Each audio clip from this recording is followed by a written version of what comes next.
வணக்கம். சற்று முன் கிடைக்கப்பெற்ற மிக முக்கியமான செய்தி ஒன்று வெளியாகியுள்ளது. திமுகவின் ஆட்சி அதிகாரங்கள் முழுவதும் பறிக்கப்படும் என்ற செய்தி சமூக வலைதளங்களில் வைரலாக பரவி வருகிறது. 2026 சட்டசபை தேர்தலில் நிச்சயம் திமுக தோல்வியே பெறும். தோல்வி அடைந்தவுடன் தமிழகத்தில் திமுகவின் ஆட்சி அதிகாரங்கள் முழுவதும் கலைக்கப்படும். 15 ஆண்டுகள் திமுக அரியணையில் ஏற முடியாதவாறு தமிழக மக்கள் திமுகவிற்கு சரியான பாடகத்தை புகட்டுவார்கள் என்ற தகவலும் சமூக வலைதளங்களில் வைரலாக பரவி வருகிறது.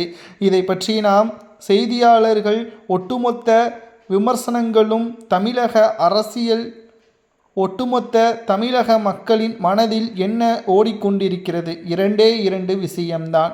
திமுக ஆட்சிக்கு வந்ததற்கு பிறகு 2011ஆம் ஆண்டு முதல் 2021ஆம் ஆண்டு வரை திமுக ஆட்சியிலும் அதிகாரத்திலும் இல்லை. ஏனென்றால் மறைந்த முதல்வர் ஜெயலலிதா அவர்களது ஒவ்வொரு வார்த்தையும் திமுகவிற்கு எதிராக பிரச்சாரங்கள் செய்யப்பட்டதும் கலைஞரின் உண்மையான முகம் என்னவென்பதை மக்களுக்கு மறைந்த முதல்வர் ஜெயலலிதா அவர்கள் காட்டினார்.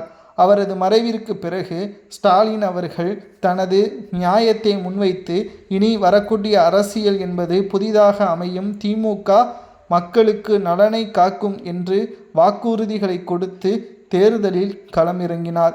ஆனால் சொன்னபடியே மக்கள் முழுவதுமாக ஆதரவுகளை கொடுத்தார்களா என்று கேட்டால் அப்பொழுதும் கூட திமுகவின் மீது நம்பிக்கை இல்லாமல் மிகப்பெரிய அளவிலான வாக்கு வித்தியாசத்தில் திமுக வெற்றியடையவில்லை.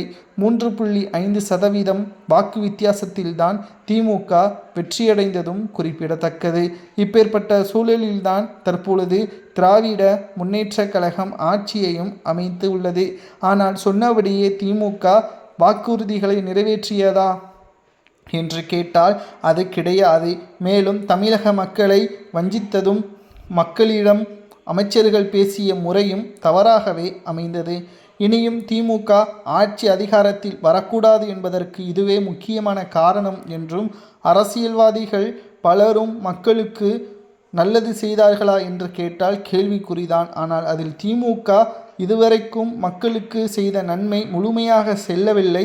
அப்படியே குறைந்த நபர்களுக்கு சென்றாலும் அது குறைபாடுகளுடன் தான் சென்றுள்ளதாகவும் செய்திகளை நம்மால் பார்க்க முடிகிறது.